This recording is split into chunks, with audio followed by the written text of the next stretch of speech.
Hello everyone, हम देख रहे हैं क्लास 6 की एनसीईआरटी बुक गणित प्रकाश के चैप्टर नंबर 7 फ्रैक्शंस के सॉल्यूशन। और लास्ट वीडियो में हमने देखा था सब्ट्रैक्शन ऑफ फ्रैक्शन, और आज हम सब्ट्रैक्शन ऑफ फ्रैक्शन से रिलेटेड फिगर इट आउट के क्वेश्चंस देखेंगे। फ्रैक्शन के हर एक कॉन्सेप्ट को पेपर फोल्डिंग मेथड से भी समझाया गया है, जिस पर की वीडियो चैनल पर ऑलरेडी अपलोडेड है। अगर आप फ्रैक्शन के कॉन्सेप्ट को बहुत ही अच्छे से समझना चाहते हैं तो उन वीडियोज़ को जरूर देखें। तो फिगर इट आउट का हमारे पास क्वेश्चन नंबर फर्स्ट है, carry out the following subtractions using Brahmagupta's method. और हम जानते हैं ब्रह्मगुप्ताज मेथड में हमें किसी भी फ्रैक्शन को ऐड या सब्ट्रैक्ट करने के लिए हमारे पास जितनी भी फ्रैक्शंस होती हैं उनके डिनोमिनेटर को करना होता है सेम। तो इसका ए पार्ट है हमारे पास 8/15 माइनस 3/15। तो यहाँ पे हम देख सकते हैं कि हमारे पास यहाँ पे दोनों ही फ्रैक्शन के डिनोमिनेटर सेम है, जो कि है 15। तो यहाँ पे हमें डिनोमिनेटर को सेम करने के लिए कुछ भी नहीं करना है, हम सीधे ही इसे सब्ट्रैक्ट कर लेते हैं। तो ये हो जाएगा हमारे पास 8 माइनस 3 इज इक्वल टू 5/15।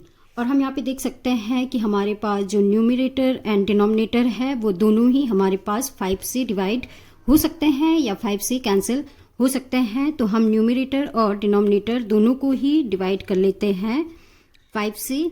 तो ये आ जाएगा हमारे पास 1/3 इस क्वेश्चन का final answer. Question number first का बी पार्ट है हमारे पास 2/5 माइनस 4/15।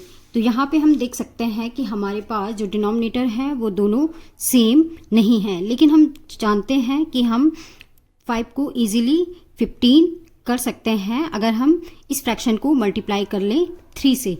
तो ये हम इसको मल्टीप्लाई कर लेंगे 3 से, तो ये हो जाएगा हमारे पास 2/5 मल्टीप्लाइड बाय 3। तो ये फ्रैक्शन हमारे पास आ जाएगी अब 6/15।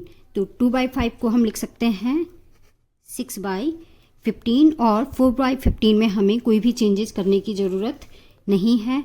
तो ये आ जाएगा हमारे पास 4/15। और अब हमारे पास जो आंसर आएगा वो आएगा 2/15। क्वेश्चन नंबर 1 का हमारे पास जो सी पार्ट है वो है 5/6 माइनस 4/9।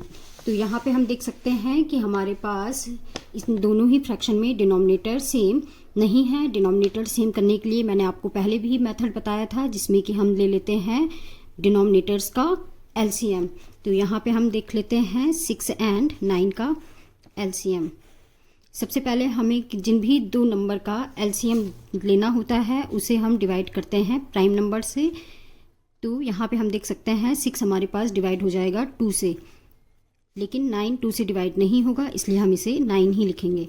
फिर हमारे पास 3 एंड 9 डिवाइड होंगे 3 से,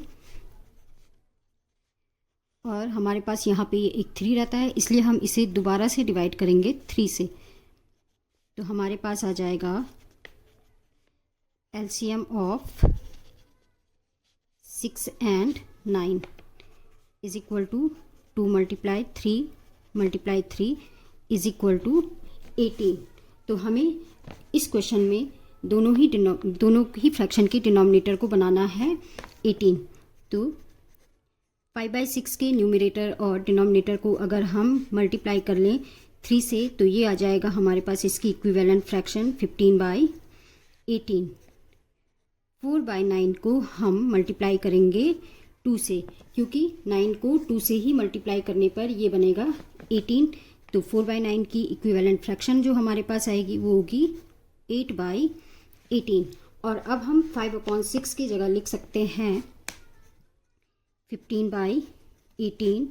4/9 की जगह पे लिख सकते हैं 8/18, और हमारे पास जो इसका आंसर आएगा वो आएगा 7/18। इस फ्रैक्शन को हम सिंपलेस्ट या लोवेस्ट फॉर्म में नहीं लिख सकते हैं, क्योंकि 7 और 18 का हमारे पास कोई भी कॉमन फैक्टर नहीं है। या हम कह सकते हैं कि 7 और 18 किसी भी ऐसे नंबर से डिवाइड नहीं होता है जो कि 7 और 18 दोनों को ही डिवाइड करता हो। क्वेश्चन नंबर 1 का डी पार्ट है हमारे पास 2/3 माइनस 1/2।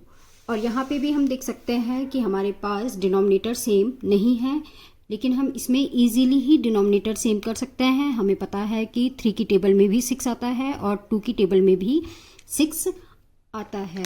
तो 2/3 को हम मल्टीप्लाई कर लेंगे 2 से, इसके न्यूमरेटर और डिनोमिनेटर को, तो हमारे पास इसकी इक्विवेलेंट फ्रैक्शन आ जाएगी 4/6। 1/2 को हमें मल्टीप्लाई करना होगा 3 से, क्योंकि 2 को 3 से मल्टीप्लाई करने पर ही हमारे पास 6 बनेगा। तो ये हो जाएगा हमारे पास 3/6। अब 2/3 की जगह पे हम लिख सकते हैं इसकी इक्विवेलेंट फ्रैक्शन 4/6 माइनस 3/6, और हमारे पास जो आंसर आ रहा है वो आ रहा है 1/6।